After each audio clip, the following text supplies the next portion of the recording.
Annie, thank you so much for stopping by the Yes Effect show. We are stoked to have you. How are you doing? I'm doing great. How are you? I am better now to be having a conversation with you. Story is has been a passion of mine, and business has been a passion of mine. And the idea that you can create something out of thin air based on your thoughts, your noticings, your beliefs, where you're vibing, how you're feeling, and really just checking in with, is this a yes for me or is this not a yes for me?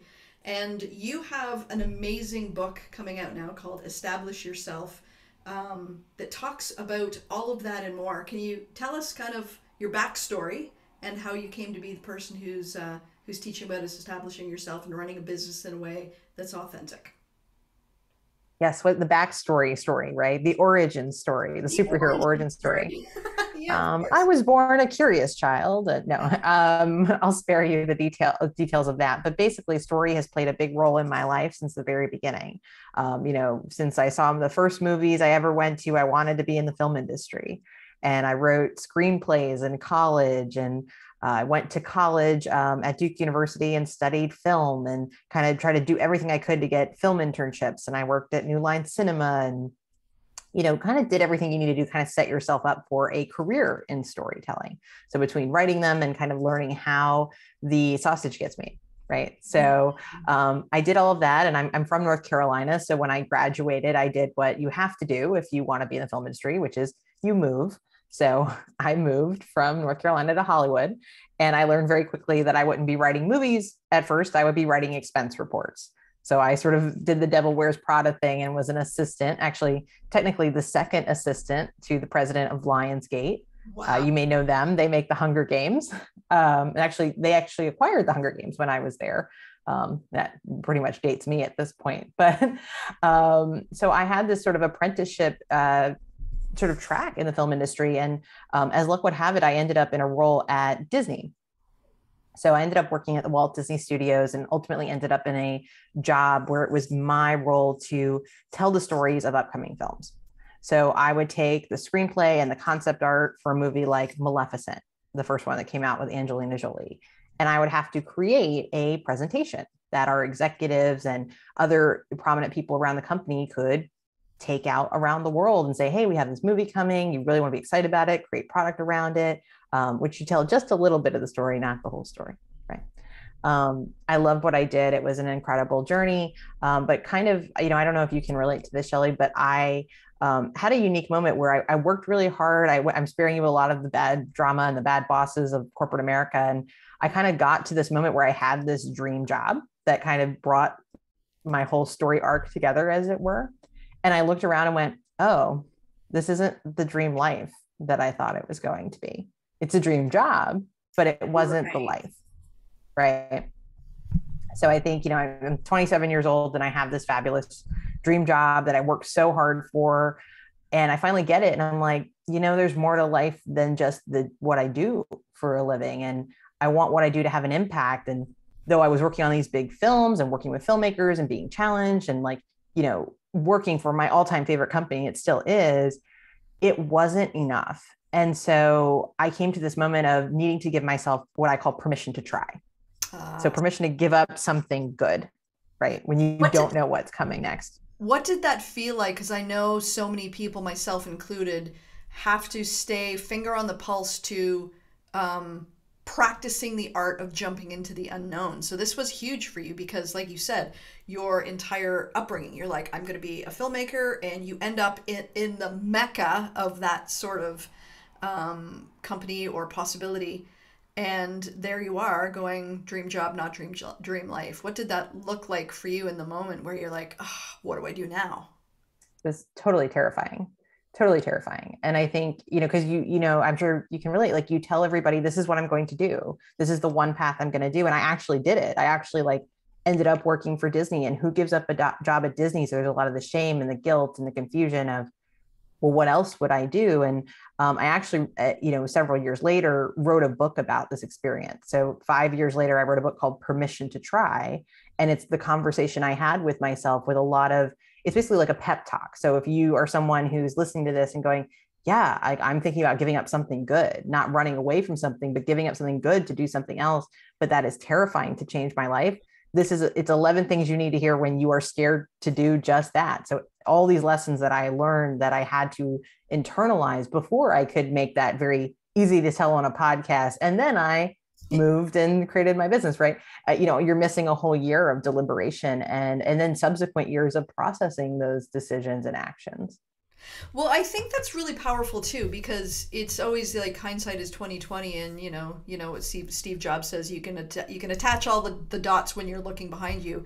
But in that moment, for anybody who's in this situation right now, when you have to sit in the suck or in the scared or in the I don't know what's going to happen, the fact that we now get to like glean all of the things you learn both as a human being, and also it's like, how do I pivot, how do I reinvent myself, how do I recreate something else, how can I make it valuable and meaningful, and how can I build my dream business and my dream life.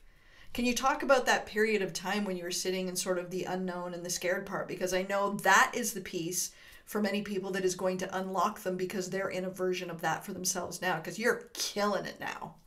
I'm killing it. It's funny when you say that because it's just like I think I'm just in alignment, right? Like I'm very fulfilled by Mm-hmm. what I do. And I'm really grateful that I had the foresight to challenge I always wanted to write a book. And so writing my first book, Permission to Try, was this moment of catharsis where I got to think back on what that was like, of those scary moments of, well, what is it I'm going to do? And I think you just end up thinking through the reality. What it really came down to for me was to know how the question, to know the answer, you have to ask the question. There Mm. is no way out but through. And my husband and I, we had just gotten married, and we're like, if we're going to change our lives, this is the time to do it. Like, this was 2013. We had, didn't have kids. We didn't have a mortgage. We were, not tied to those things. And so it was like, if we're going to jump ship, now is now. And I talk in the book in Permission to Try about how there is no better time than now, because it's always going to be harder to take those actions. And so all of what I have done, even into my business, is you have to ask. If you want the answer, the only way is to ask the question through action. And it's funny because sometimes when you ask the question, you get that pull in your gut where you're like, ruh-roh, like I don't necessarily want to. But here's the thing that I love about you and about what you're doing, and also what you're teaching people do, and what you wrote about in Establish Yourself. There's so many people saying yes to things they should be saying no to, and so many people saying no to things they should be saying yes to. And when you can find that alignment and sit in the uncomfortable question you have to ask to ultimately get the solution. I think it was Pharrell said, the answer sleeping in the question. But when you first ask it, it's oftentimes, for me anyways, if I ask a difficult question that is going to require me to stretch or grow or think a new way or step out of my comfort zone, there is a certain clench that comes along with that. And it's almost like trying to just relax during that period of time, so that you can go, okay, not can I, but how can I? Like, if anything were possible, because it is, what might that look like? What might that look like that doesn't currently exist right now?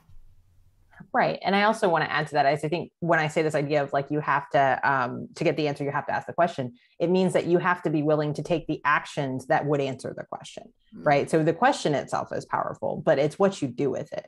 Right. So that begins the journey, but it is action. And I agree. I know you had Dara Brewstein on, and she was saying that sometimes you get confidence from the action. Mhm. And I think that was very true for me. And the other things that I've loved, that I still come back to reading Permission to Try, because it's maxims like, we all worry about what other people will think of our decisions. And it's a lot of like why we don't say no, or we, say yes to things we shouldn't, and all of those things. And I get into like, a lot of that stuff is about other people. Like, the advice people give you is, Austin Kleon says, all advice is autobiographical. It's true. And it's so true. And so there's just a lot that I had to put into perspective to be courageous enough and confident enough to put one foot in front of the other, to start asking the question through action. And that is how I can come back and tell the story. Because, as you said about Steve Jobs, what I say in the book, and I actually have a bookmark here on my desk, which is, your story will make sense in the end. Mm. That is powerful. Your story will make sense in the end. How did you come up with the format for how you were going to express and teach what you ended up writing in Establish Yourself? So I lived it. I think, many of us who write business books we're the living case study, right? So I got started with my business called Greatest Story Creative in 2013. So I've been running for a little over 8 years, worked with over 120 consultants, coaches, service business owners to help them brand and grow their greatest businesses, because I do branding services as well as business coaching. And, at the very beginning, I wouldn't have said all of that. I'd say, oh, I do branding for everybody and I do this and that. No, I can write your blogs and do your social media. I sort of was that salad bar of offerings that many of us show up to the table as. Right. And I was also equally all over the place, because I was like many of us in the beginning of our businesses, or when we are looking at those gurus in the world of, oh, you got to be on social media all the time and you have to share what you had for dinner and you have to get on the latest, app or whatever it is. And I was trying all of those things and I just didn't, I was lucky that I had business come my way the first few years, just kind of organically. But, as I tried to work on my marketing and do what people were teaching out there, it didn't work. And it was burning me the heck out. And I was like, either I need to like give up, or I need to figure out a better way of doing it. And the story I tell in Establish Yourself is about that. And it's a journey of confidence, where I sort of had to find my way to sell without being salesy. I had to find a way to create what I call my greatest business. So a business that fits my goals, that is both passionate and profitable, but doesn't look like everybody else's business. Mm-hmm. And having some permission for that. So I have been the laboratory for it, and have since, coached hundreds of entrepreneurs on similar ideas and on this framework that I call EST, or the Establish Yourself framework. And that's what you will see in the book when it's coming out shortly. It's 3 steps when you've sort of reached this stagnation point in your business, kind of similar. I was burnt out in marketing. I wanted to be able to grow more, but I just didn't have the tools to do that. And so this is a process that's actually flipping marketing on its head, going completely backwards at it. Yes, girl. Has nothing to do with living on social media, but it works because it's common sense. So that's a little bit of the story behind Establish Yourself. Right. And common sense isn't so common. And I know I don't work exclusively with women, but by a vast majority, the people that I work with. In my other life, I'm a fire captain. So I kind of have this unusual vantage point of sort of male energy, female energy, and how each operates in the world.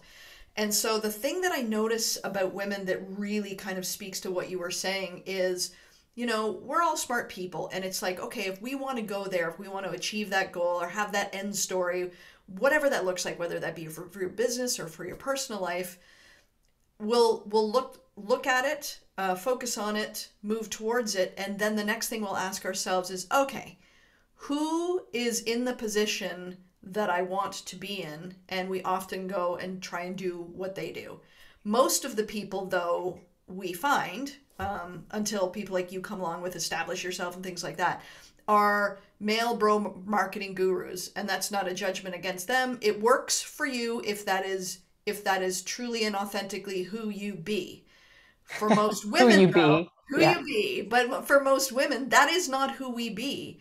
And so I have this saying that the truth is palpable. So if we are asking people to do something that is fundamentally inauthentic to them, it translates like, I don't believe you, and maybe we don't know why. And maybe the things they're saying are true, but maybe they're not somebody who wants to or is meant to be, keeping up with, having certain marketing tactics that, bro marketing say you should, subscribe to, or, scarcity, scarcity, scarcity. Maybe it's more about like sharing your humanity. Can you talk a little bit, as much as you want to share, because we're all going to run out and get a copy of the book. It is, by the way, quoted as been one of the most comprehensive action-oriented business books ever written. So we will be grabbing one. But share what you're willing to, if you would be so kind, with respect to like, what are your thoughts on if you nail your story and if you're in a business that is in alignment with who you are and the life you want to build? Yeah, I think those things are so important. And I know that they're so important because I'm living them. I take December off every year. I work 30 hours, right on a weekly basis kind of thing. I enjoy my business, love what I do, and I make good money at it. And I don't have 40,000 followers. I have like 1,000, that I've built over 8 years. And so I'm just here to be not only an example, but someone to help guide others, not to my business necessarily, but to your business. And so that is the crux of it's the tagline of the book is brand, streamline, and grow your greatest business.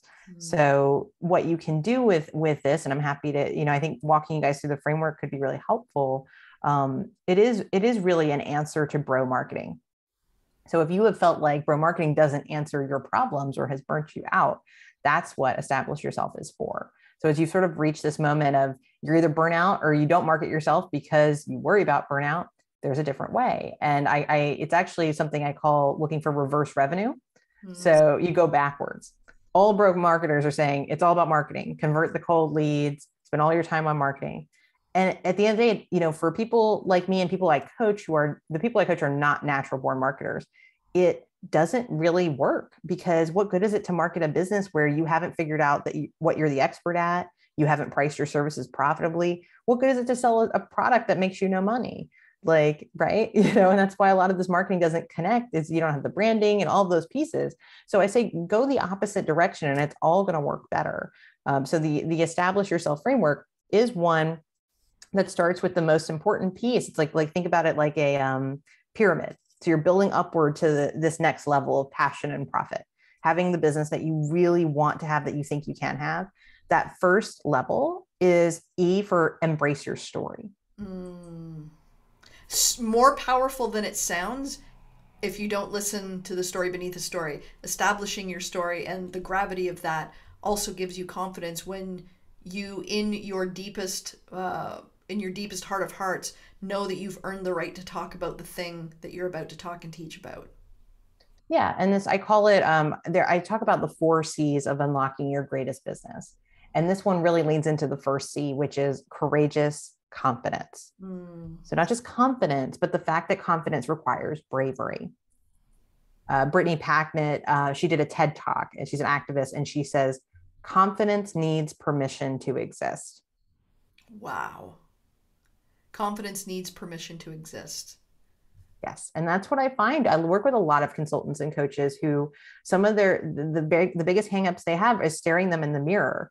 It's embracing that they are the expert at something, that doubling down and really organizing and branding their practice around what they are best at, not all that salad bar of what they could do.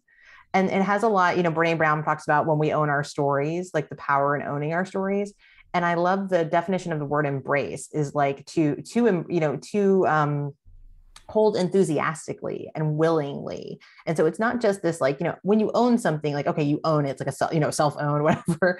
Yeah. There's a little sharpness to that, but embrace, I really love because it says like, it's a loving embrace, right? It's something you do with, willingly and enthusiastically, where you take a look at, okay, I am awesome. I have so much value to offer my clients. I'm going to wholeheartedly embrace that, because if I'm not doing that, my podcast isn't converting, my website isn't working. Like all these things are little symptoms of those things. So starting with you and the confidence you have in yourself will give your ideal clients confidence in you as well.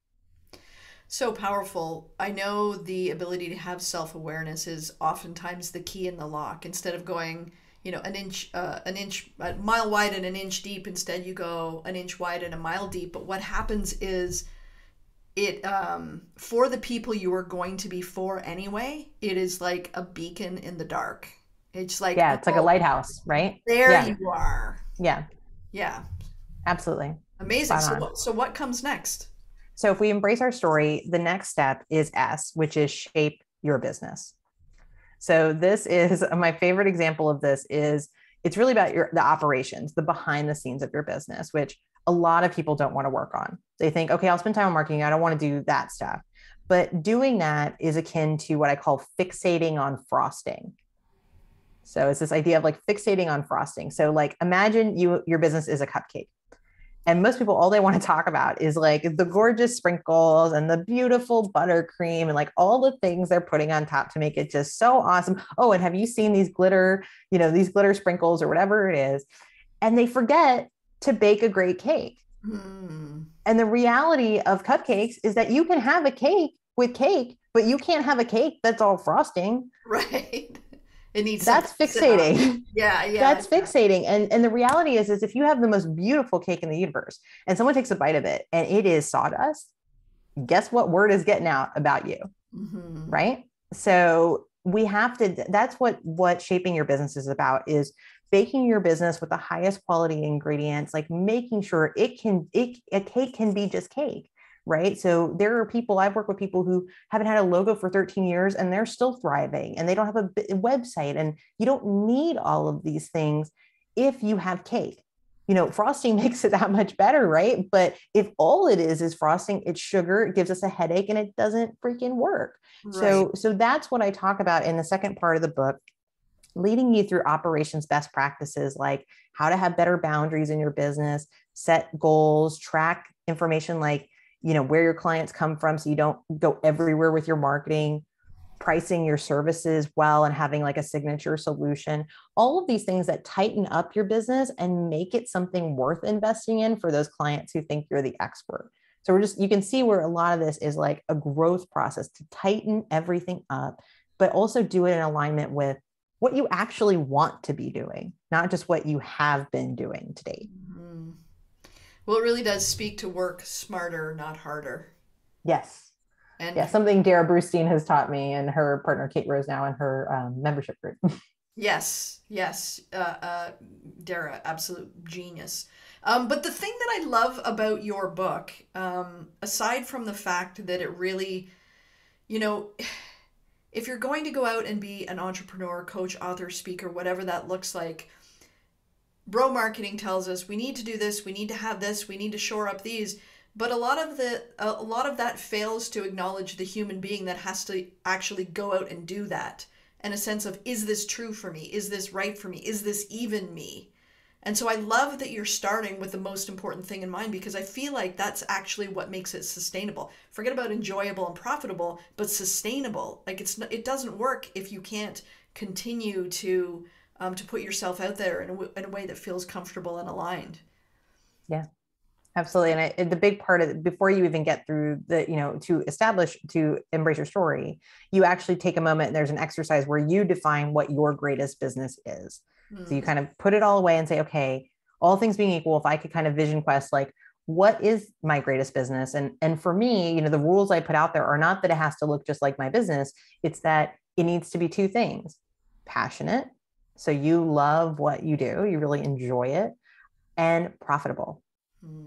So if you love it and it doesn't keep your lights on, you're gonna burn out. If it doesn't make money and you hate it, you're gonna burn out. So those are kind of the most simple ways to have your greatest business. And we create that vision. And then by the end of the book, you actually finish the book with steps you can take in 6 areas of business, from branding to operations, sales, all the way to marketing. And you know what to do in what order, because you've actually thought through exercise wise of, okay, this is what I need to do in branding, this is what I need to do, and you actually have what I call your greatest business plan. Mm. Well, it's one thing to have a genius business book. It's another thing for that genius business book to have a workbook with it. I think that it is unbelievably powerful when it comes to being able to action what you've learned, because you were talking about earlier, it's one thing to learn something, but unless you're going to put it into action, it's just it's a great piece of knowledge that sits on a shelf and is unhelpful. But the actual transformation that you want to make and need to make comes in the ability to, like, get it all down on paper, and the fact that you put that down in a way that we can follow, and that we can journal, and that you give prompting questions so that we can look at ourselves and go, okay, like, I hadn't thought of it like that before, I hadn't thought of that at all. What's my answer for that, and how does that move me closer to my dream business and my dream life? Yes. And so, as you hit on the book, if you buy a copy of the book, even if you buy an ebook, it comes with a free 62-page workbook that you can work through. You can print it out, you can do it digitally and fill it in, but it will help you take action, as you said. And I love that you talked about that, because that is the biggest thing I'm seeing in the business world is behavior is everything. Confidence is everything. If you aren't confident in what you're doing, you're not taking action, which means you're not growing in the ways you want. And so that's why it was really important to me not only to write the best business book I could, but to make it actionable. So you kind of have no excuse. You have this book that sets you up to do these reflections. I give you a workbook, and then shortly I'm going to be launching what's called the Establish Yourself Action Club. So imagine you read your favorite business book and you want to talk to the author. That's what it's going to be. So basically, you can get up with me monthly and join other people who are reading the book as well, ask me questions, get feedback on what you're doing, and get access to the Establish Yourself Vault, which has tons of tools and templates beyond what's already in the book. Just basically every tool I use in my own business and have developed for others. So, you have access to all that. So you remove all excuses. It's time to take action and grow your greatest business. Wow. That is a course and a community and business guidership. Guidership. Yeah, it's guidership. Business guidership. Wow. So you didn't talk about the last T in your yes. But I want to circle back when we're finished a little bit more about this community and how people can be a part of it, because this is not just unbelievable value, but it's the ability to finally get it done in a way that feels good and profitable and sustainable. Because the truth is, behind each person's vision or business is their message or the thing they want to give to the world. And literally, if you can't get that out into the world, then what? Then you go back to a 9 to 5 soul sucking job, or do you say, oh, there it is. I gave it my best try. I thought I was going to do it and it didn't work out. And what that costs you emotionally is insurmountable. It's true. It's true. And everybody, and to be graceful, like, of course, everybody's in a different season of life. And I know in the book, I talk about both my books, I talk about struggling with infertility and funding my husband's education and physical therapy school, and like kind of all of these things, the humanity of it. And I think that's the grace. And so whether, this is all designed that, like, it's great if you are thinking about starting a business, it's great if you have one, it's great if it's a side hustle, like, kind of to meet you where you are and to optimize what you want to do. But I love that you teed up T for me. So there's EST. So we talked about embrace your story, shape your business, and we're kind of moving up the pyramid. The last phase, the last step to optimize is what I call translate your value. So that's really what marketing is this challenge to you to take what is awesome about you, all the value you provide to your clients, and make sure they understand it. How are you translating your jargon and all of this to reach people so that your business can grow? That's really all marketing is I talk about this a lot, where it's like marketing is just action. It's just action that brings money and growth into your business. Like, that's it. Well, what a gift it is to have you as your wing person, because, again, like tracing the route all the way back, you were talking at the beginning of our chat about how you would write almost like the story about the story when it comes to movies, right? So there's the story is juicy and it has the ups and the downs, but when you have to condense that in a way that has you powerfully and impactfully in a very short period of time tell the story about the story, and now people have the advantage of having you help them tell that same kind of story about their business. Genius. Accidental genius, right? Like, we end up, we got there though, but to go back to what we were saying, it's like, it's funny to me. Like, I'm incredibly proud of what I am doing, but it's also this moment of, I didn't know it was all going to work out that way. We were just talking about them, right? It's like, I had to start asking questions through action to find the answers. And so did I ever think, you and I would be having this conversation? Like, I used to think I would never have a business. Like, I thought, oh, like, I want the benefits at work and all of these, all these things. And well, those things are nice. Like, I love what I do. It's such a good fit for me, but I only found it through kind of trial and error, as like many of us do. And then we try to pass the baton backward and say, like, here's what I learned.